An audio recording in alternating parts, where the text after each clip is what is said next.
Salut, c'est Steph. C'était pour un petit problème de ventilation de habitacle. Au niveau.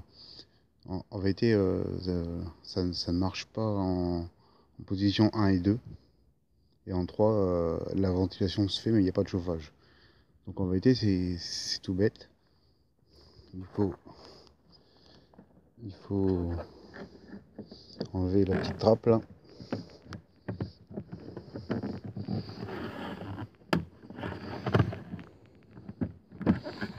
Vous enlevez la trappe.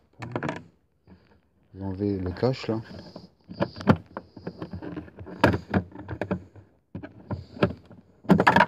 Voilà. Et là, bon, là on peut voir que j'ai déjà mis un fusible en plus. Au fond, vous avez le système de ventilation, il n'est pas vraiment bien là. Mais il y a le système de ventilation. Il faut juste, vous avez un petit boîtier pour le chauffage qu'il faut retirer. Et puis en vérité, en le retirant,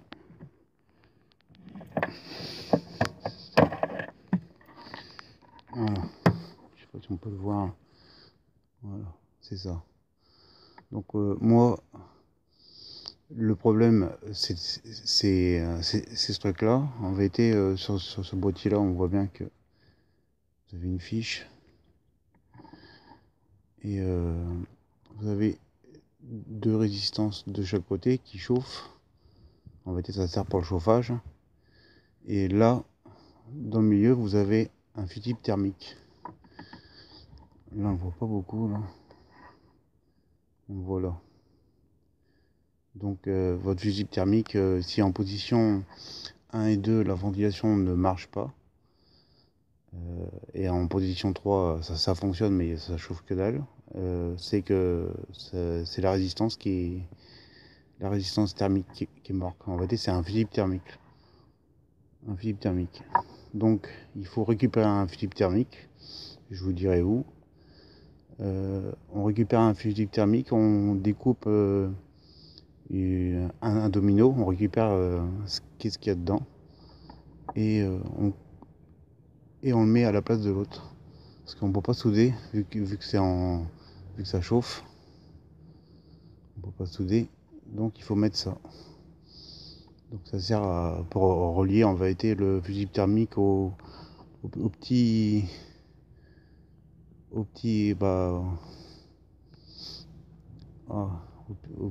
courant électrique qui passe là.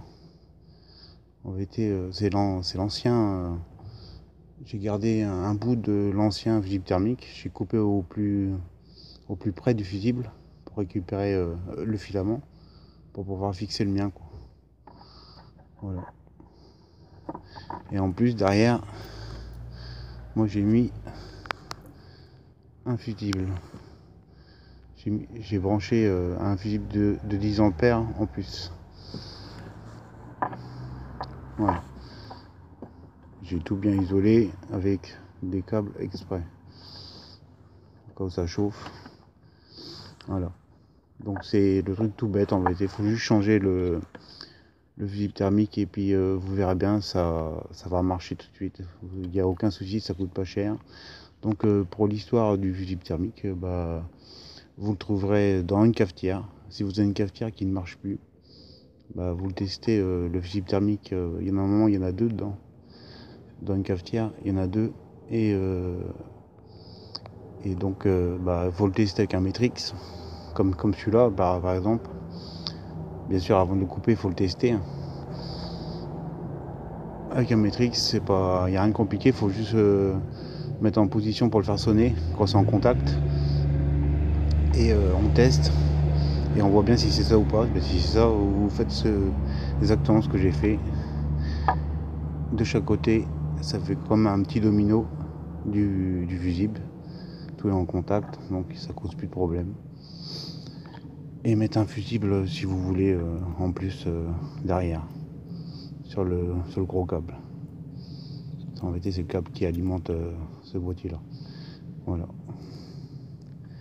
Et les fusibles thermiques, bah, ça, on en trouve deux dans une cafetière électrique. Si vous avez une cafetière qui ne marche plus, bah voilà, ça peut toujours servir à la preuve. Voilà, c'était une petite info sur les préchauffages. Mais les préchauffages à 1,5 litre DCI comme Peugeot, parce qu'il y a les résistances thermiques aussi. Donc voilà, un petit tuto, si ça peut toujours dépanner. A plus.